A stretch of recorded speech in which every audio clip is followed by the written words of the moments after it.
I know where the past begins. That's easy. It's the beginning of web. That's easy. But when do you stop talking? When does it become the present? Is it now? We had to connect in the early days. It wasn't really tin cans and string, but it was pretty darn close. Hypertext markup language. It was an easy language. It was actually a lot of fun. It was all based on tags. In fact, it reminded me a lot of typesetting that I did back in the early 70s. I remember the very first HTML book I ever bought. Everything you need to know about HTML had about 35 pages in it. There really wasn't much, and you wanted a very simple word processor, nothing fancy, not like Microsoft Word, as an RTF, a rich text editor, which kind of messes things up. You had to check and make sure everything worked in the, two browsers, on a Mac and a PC. Now we have dynamic information, things that move, things that fly, things that bounce around and do all kinds of stuff. In the early days, no, it was basically a page. Just kind of sat there. It was very static. So you could make something bigger or something smaller than something else, but you didn't really have a lot of control over it. You could also have an animated GIF file. That was kind of cool. You could make things move very basically, but not all the browsers understood that in the early days. Video came along a little bit later, about the size of a postage stamp. You could actually knock a hole in a piece of artwork and be able to see through it to the page underneath it. If you wanted something layered, you better go into Photoshop or whatever your image editor at that point was. I remember when I started teaching here, we were teaching McPaint. You have to put all this stuff together. It had to be built ahead of time and basically stuck up on the internet. So I went back and I found some older pages on the internet. So for instance, here's Apple Computer, 1997. So yeah, you could build something. Google had a website too. Yeah, it was in beta then. Wow, is it still in beta? How about Yahoo? Amazing graphics, huh? Isn't that great? Microsoft. A little later. This was 1999. And then, of course, everybody on the planet could all of a sudden create websites. Everybody who had an internet connection and an editor, right, could make web pages. All of a sudden, your work now could be seen worldwide. I mean, you went from here to here. The techies always jumped on everything first. They always went in because, well, it was coding and all that kind of numbers and those types of things. So they built these web pages that were very boxy and very mechanical looking. And the artists came in a little bit later and said, hey, wait a minute, this is an interesting language. We can play with this. We can manipulate this. There's not a lot of tools, not a lot of things we can do, but mix them up in such a way to create content. We could go into our image editors and a little bit of drop shadow and give it dimension, those types of things. Now, one of the great things about HTML is you could go into the website and you could peek at the code, you could copy it, and you could modify it to work in your design. This was the greatest way to learn. How did they do that? I don't know. Let's find out. Go in and take, oh, wow, there we go. Make it bigger, make it smaller, figure out what these tags are. Never seen that tag before. Now I know what it does, and I can use it. 256 color in a web-safe in an 8-bit palette. That's not a whole lot of colors. So images, we had GIFs and we had JPEGs. PNGs came by a little bit later. Now is it GIF or is it GIF? Problem with PNG is all of a sudden, hey, there's this new format we can use on the web. Problem is, it didn't work all the way up until Internet Explorer 8. We still kept going back to GIF because it was safer. It worked in all those environments. In the early days, we had 640 by 480. So we had all these different sizes. It had to be this wide and this tall. When do you make the jump to the next size up? And when did you do it? What was the percentage of people that had to switch over before you decided to redesign your websites? If you wanted to redesign your website, you basically had to take it apart and start over again. CSS, cascading style sheet, really saved the day there where you could separate the content from the design. We could use tables to build a grid on a page. And it was made to expand and contract based on the content that was inside. So we end up having to make spacer GIFs. Basically white blocks that you had to wedge in to keep the boxes from collapsing inside of tables. 11 fonts. Oh, wait a minute, no. Oh, we actually had 10. And I'm going to have an accountant in Nebraska take a look at my work. He's not going to have the same fonts that I have on my machine. So you always had to have fallbacks. So you couldn't even adjust the leading on your page until 1996 when CSS version 1 came out. Visually impaired people, they were basically out of the loop. They could have the text read to them within most browsers, but imagery, they were completely out of the loop. You develop a website, put your stuff in it, and then all of a sudden you have a hot potato in your hand. Everybody on the planet wants to see your work, and your traffic cost goes up. You started to get things around 150K, you started to worry a little bit. How long is that going to take to download? Are they going to wait around to see that content? Are they going to move on to the next page? Favicons, those are fun. Little 16 by 16 images that you set up on your page, right? It just gives a little personality to your page. Even though they're really, really tiny, they're fun. People recognize it and go, oh, look, that's your logo. That's your element. That's your brand. So these were visual editors, WYSIWYG. What you see is what you get. So you could drag things onto the page and kind of move them around and say, yeah, this is what I want my page to look like. The problem is they wrote horrendous code. Programmers wouldn't touch them. Because as a graphic designer, I thought, oh, I better learn this, because if I'm going to be a graphic designer, I'm going to have to understand this graphic design language. Flash came along a little bit later. This is vector-based information, right? So the file now was more mathematical and would download much faster. You didn't have to push all those pixels from point A to point B, and then the computer had to do the processing. Apple kind of killed it off a little bit. Now, not completely. Flash is still going well in Flash Video, but Flash Mobile is gone. There's nobody in that department anymore because Apple basically said, oh, we're not going to put it on our iPhone. And Adobe's like, oh, whatever. How many iPhones can you sell? One time there was QuickTime. real media and Windows media all at the same time. You'd go to a website and there'd be 3 buttons, and you'd have to pick the one. So you actually had to create 3 videos to work on your page. Here we are with the latest and greatest HTML5, CSS3, all the new browsers coming out, I think Chrome is version 24 released last week. The old stuff still works, which I think is great. All these old pages that we created years and years and years ago are still working in these current browsers. I'm here today, though, to talk about the current state of web design, kind of take off where John left off. In 1984, the Mac was just starting out. So when I went to art school from 1981 to 1984, we used things like typesetting machines. We hand drew type. We cut and pasted. We used Ruby-Lift. We used all these sort of physical tools to create design back then. I was a painter, and I remember in my sophomore year, my painting teacher went, "You might want to rethink that painting career." I felt at the time that graphic design was incredibly formulaic. You had your fonts, you had your Bedoni and your Helvetica and your Bauhaus and your Basel School of Design. And you had white space and the grid, and you put a picture there, you slap it together, call it beautiful design. And I didn't see the deeper meaning in what design was and what it meant to be. But this guy came in, overweight, cursing up a storm, and I fell in love. I'm like, this guy's so authentic. He's nothing like I've ever seen before. But the thing that really struck me, it was one of those pivotal moments in my life I'm going to remember, is that he looked at us all in the class, and he all said, "You know, you designers, you're all full of shit. Stop designing for yourselves and start designing to help people make sense of the world." And this was 1984. And I was like, I love this man. So I worked for him right out of school, and it was my first real understanding of what the value that designers could bring to the world. This was the system that everybody relied on in every household in the United States and the world. I was like, this is so important. How do we rethink a system that everybody uses? How can we make it better? You're talking about browsers and 216 colors. Well, the Yellow Pages was newsprint, 20% dot gain, black type, red type, and that's what you got. And from that project, I learned so much about how you can communicate so much with so little. I think the more constraints you have, the more creative you can be. And then I left because I got to a place working for him where I couldn't really learn anymore. I know what I'll do. I'll go freelance. I started creating these guidebooks for AGFA to teach designers how to use these new tools, and they became runaway successes. Okay, I'm busy, I'm going to bring on another person, I'm going to bring on another person, bring on another person. Next thing you know, I had a company.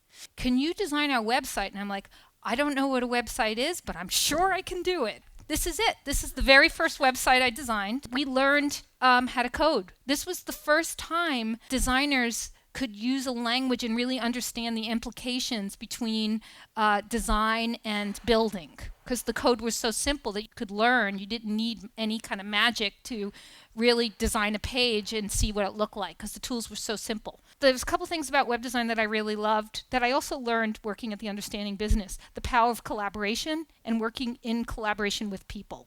In print design, you tend to be sort of that lone rock star in the corner. With web design, you're surrounded by all these people who come from different sensibilities, and you work together to come up with something great. And I loved that idea of co-creation, collaborative spirit. Looking at design as a co-creative tool really was the thing that kind of propelled my career still to this day. So I wrote and co-authored and designed this book called Elements of Web Design, and it was a designer's guide to websites. I had a company called Yo from 92 to 97, and then in 97, I renamed the company Hot Studio. One of our clients, Facebook, said, "We want to acquire you." Hot was acquired by Facebook. It was the largest acquisition that Facebook has done to date for talent alone. Engineering was predominant over design. But here you have a company like Facebook who's saying, you know what? We actually value design. We think design is equal to technology. Now, I'm the director of product design at Facebook, and Mark Zuckerberg is my boss. My role as a designer has changed my whole life. A really good CEO is a designer of a company. You're designing a culture. You're designing a system. You're designing values. Did a TED Talk called The Rise of the DEO, people who are thinking about imagination and metrics. And it's these characteristics that I believe that are going to create the future leaders of companies moving forward. So I'm writing this book called The Rise of the DEO. I was trying to think of a metaphor about the current state of web design. And frankly, the word clusterfuck kept coming into my head. We're still designing for multiple screens. Now it's not just the browser size. We're designing for 3 or more formats for mobile. We're designing for tablets. We're designing for TVs. We're designing for giant screens. And then there's multiple versions of each of those form factors. You don't want to go too broad because then you won't be able to really innovate, and you don't want to go too narrow because your audience will be too small. The default is no longer a desktop. It's something else. And that's really exciting. It requires a lot of patience and alcohol to do this. It used to be that you would collect content and present it and put it on a web page. You'd be publishing content, right? But now people are creating content at astonishing rates, particularly photos and videos. And because of that, designers and companies become curators of great content. The amount of digital information created and shared grew 9 times in 5 years to nearly 2 zettabytes. 2 trillion gigabytes. What the hell is that?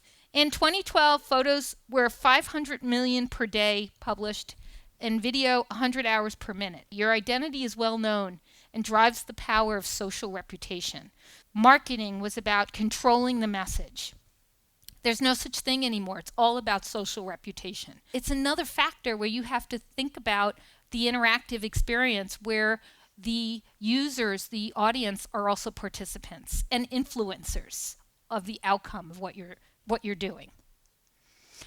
Transparency versus privacy. A lot of it is generational. A lot of people who are baby boomers and above are really freaked out about privacy. Sharing and being more transparent actually makes you much more powerful. Many of our clients sometimes have to choose between designing a great mobile experience or creating a desktop experience. And responsive design is an option for those of you who know about it, but it actually doubles or triples the budget because designers are still designing in duplicate and triplicate. Many companies are starting to think about the mobile experience before the desktop experience. At Facebook and many other companies, internet users, 80% users are outside the US. So we as designers are always thinking about, we make the mistake about forgetting the fact that we're in America and we tend to design for Americans. So as a designer, that's a very exciting opportunity to be thinking at a global scale. As an experienced designer, we've been waiting for this moment to happen for years. It's the blending and merging of real life and online experiences. Designers are now able to think about holistic experiences. We're no longer pigeonholed as the print designer, the ID designer, the web designer, the content strategist. We have to be thinking about experiences that connect the universes together, and which enables us to work in collaboration with many different people who have specialties. As a designer, you have to broaden your sense of what design means, and you have to be looking across mediums, and you have to be taking your brain and applying it across everything. It's not about the fonts and the browser and the fact that you can deliver something and your client centers your type and makes it bigger. It's not about those things. It's really about going deeper and looking about the impact that we have as designers using this medium. I guess I'm the ghost of internets yet to come. I wanted to be that brooding print designer that sat against the wall, and I was like, fuck this. I'm going to New York. I'm going to work at 2x4. It's going to be awesome. We're going to make books and posters. And I did that, and that was great, but I wanted to do a lot more. But I'm doing a lot of stuff with Myspace right now. 1, 2, 3, 1, 3, 5, 3 o'clock in the morning, double vision with my homies now. This is what you want. This is what you get. This is what you want. This is what you get. This is what you want. This is what you get. This is what you want. This is what you get. This is what you want.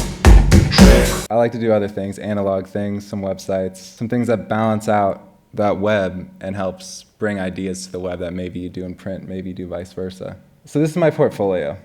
It's been seen about like 27 times probably. These are my online portfolios. They've been seen about 220,000 times. You don't sit next to a website. Websites are self-contained stories. They have an address, they occupy a space. You don't have to get in the doorway to get in the door. The web lives and breathes. Once you make it, you raise it, you send it off to college, and it does its thing. This level of access means our creations are always on the brink of being discovered, with or without you talking about it. You're just one friend of a friend of a friend posting a page or a blog link away from a new opportunity, a new collaborator, a new exposure. You can make connections, you can chase connections. Our world is limitless right now. We're connected to everything and nothing, but mostly everything. A Google search turns us into the smartest or dumbest person in the room. There's 3 things as a designer that we should be thinking about. It's how to simplify, organize, and contextualize information. Things like this came out, Nike Better World site, and everyone was flipping out. It's not that old. Parallax scrolling on a large scale. And now it's standard. Every site you see is parallax. Web changes so fast.